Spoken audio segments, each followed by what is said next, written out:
Well, hello everyone! Ogre27 Kane here today, and I want to do a review of Crisis Core Final Fantasy VII Reunion for Nintendo Switch. Let's do a little bit of an overview and figure out what we're talking about today. So this game is a remaster/port of a PSP game that came out way back in the early 2000s. This game is technically a prequel to Final Fantasy VII, as it tells the story of Zack and Sephiroth before Cloud gets involved. The game also has a lot of other elements hidden in from other games that came out around the same time, such as Dirge of Cerberus. So this is an action-adventure title, but it's very story-driven. You essentially just go from story beat to story beat. The action itself is very fast-paced, but it does have a turn order to it. You'll notice as you implement your moves that these turns affect each other. So let's start with the gameplay and dig in on this. Well, the whole point of this gameplay is to be a third-person action game, and it achieves this extremely well. But what's really cool is how they implement the story in between all of these segments. On top of that, all of the story and cutscene segments blend perfectly with the graphics and animations. You'd think on a 20-plus-year-old PSP game this would be kind of an issue, but it's really not. The game looks absolutely seamless. As you can see in this scene right here, you can almost not tell the difference as it shifts between the cutscene and the gameplay. Another really cool element of gameplay is the implementation of the materia system. Now, the materia system in this game is a little bit different than Final Fantasy VII's. Yes, you can still equip it and level it up through using it, but you also get it to activate certain skills and chain together certain abilities. This is really confusing at the beginning of the game, and it takes a good couple hours to really get into understanding this concept. But once you do, you begin to understand how this game kind of builds on itself. It almost gets to an apex at the end to where you don't want it to end because your skills and abilities grow so vastly as you're playing. The last thing I really want to mention is that you have a roulette system, as you've probably seen the wheel in the top left corner of the screen. This roulette system are those skills I was talking about and how they chain together. I did not understand this system forever, and frankly folks, I still don't fully understand it, as it is a bit confusing and sometimes it can be difficult to get it to trigger, especially in a boss fight. So I think we should move on to story now. Well, the story in this game is really honestly the shining point. Yes, the action-adventure combat is absolutely amazing and fantastic, but the story really takes the cake. If you've ever played Final Fantasy VII, you probably have a lot of questions on who Zack was and how he even relates to Cloud. That game doesn't really fully clarify a lot of that relationship. On top of that, you do not know how they all have a relationship with Sephiroth. This game explains a lot of that. It explains the precursors, and it explains some of the other experimentation that they were going on with.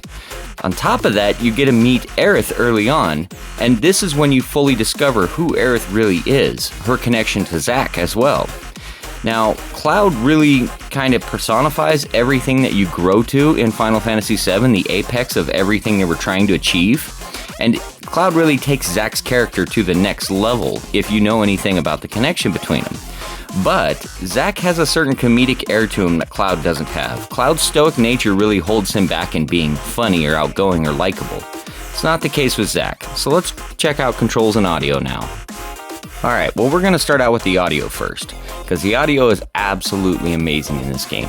I'm going to play some audio from this cutscene right here because I really feel like this shows it off the best, but I really can't do it justice on my video. You have to experience this game on a big screen because it's so cinematic and the music is absolutely brilliant.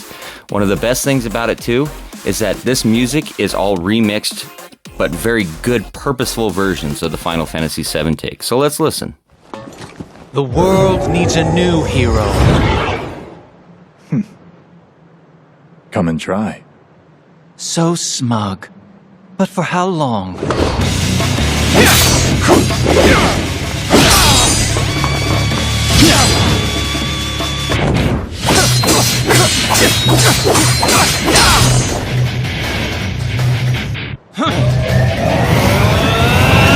Stop! You'll destroy this place. That's no way to talk to a hero!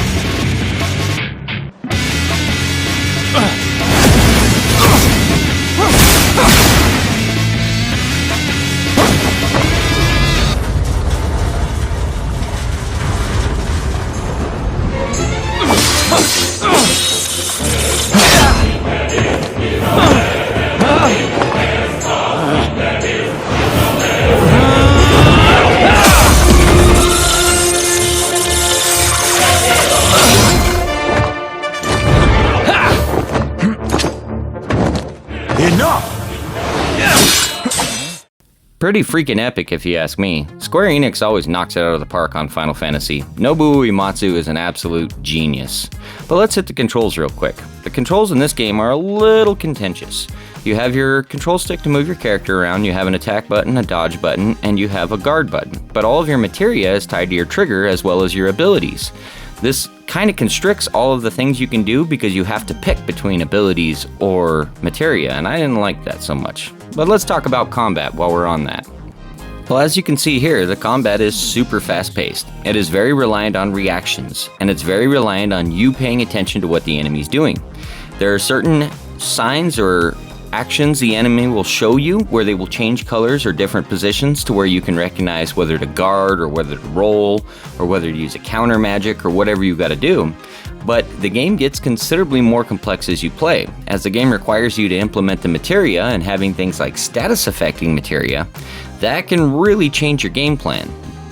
The other cool thing about combat is the way that the fast-paced nature forces you to think about these moves as you're going. The game is not too punishing though. If you die in a battle, you can restart that same battle and you can go and look at your items and see if you have the right setup. The game really wants you to strategize, but sometimes if you find an enemy you just can't beat, you may find yourself in a rut to where you have to go all the way back to a previous save. Now, like I said, being a story-driven game, sometimes there's a little bit of distance between these saves and it can be frankly a little annoying. The other thing too is the shop is in your menu, so if you ever need to get stuff, you have to go back to that previous save to access that shop. Because you can't access the shop in the fight, and if you die, it only takes you back to the beginning of the fight. Kinda counterintuitive, but whatever. It didn't really bug me much, and there was only a couple times that I had to go all the way back to the shop. The last thing I gotta say about combat is this is kind of a one-of-a-kind system and you really gotta try it for yourself. So let's move on now to graphics and animations. Well, the graphical quality in this game is absolutely astonishing for what they were able to accomplish on the PSP. Bringing it forward to the Switch in high definition, yes, it looks absolutely brilliant, but if you go back to a PSP and try to play this game today, it looks almost as good. The animation quality on top of that is top-notch. Per Square Enix's usual, every character model is fully animated, fully moving, and reactive and responsive to the world around them. When you hit them, they move. When you kill them, they fall. Some of the other cool things about the animational quality in this is how Sephiroth himself has this sort of like feeling, this air of creepiness to him that you're not aware of through the whole game until you get closer to the end. And it really shines through in his animation, how his facial features react to things, how his body language moves. These things are little nuanced, but frankly, I didn't fully appreciate them till the end of the game when I'd grown so close to Sephiroth and realized that he was my enemy. This kind of blew me away.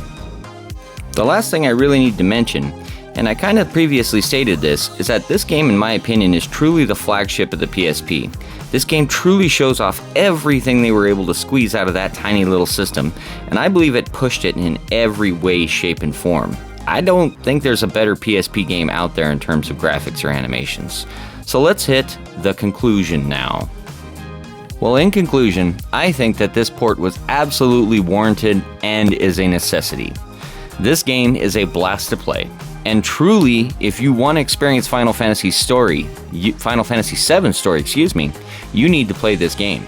This game really highlights what made the beginning part of Final Fantasy VII so intriguing, so compelling, so different.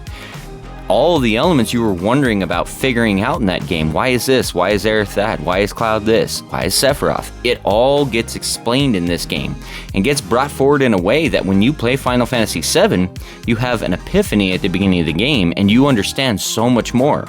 This, for me personally, helped draw me back into the game. I beat Final Fantasy VII 3 or 4 times after playing this game through, just to get those story elements put back into my head freshly. Then on top of that, the characters are fantastic. Angiel is kind of like the perfect father figure. And it's heartbreaking to see what happens to him in this game. Genesis is a perfect enemy, perfect nemesis, if you will. He's the epitome of the opposition of Sephiroth and his stoic, heroic nature.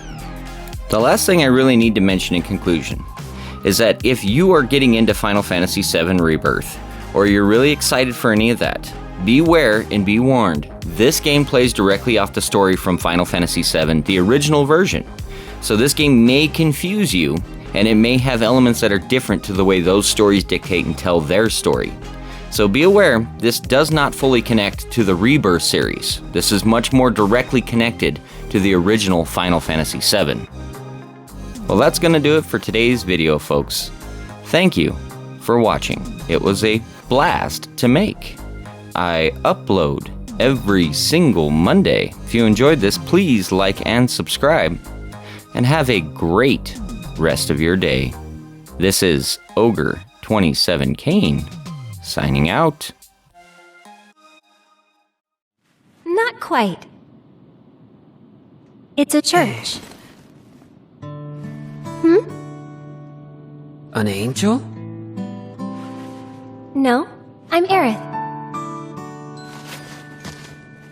You fell from the sky. Huh? Scared me. So you saved me, huh? Not really. Thank you so much, Aerith. I'm Zack. I have to repay you somehow. Don't worry about it. No. Aha. Hey, how about one date? What is that? Don't be silly.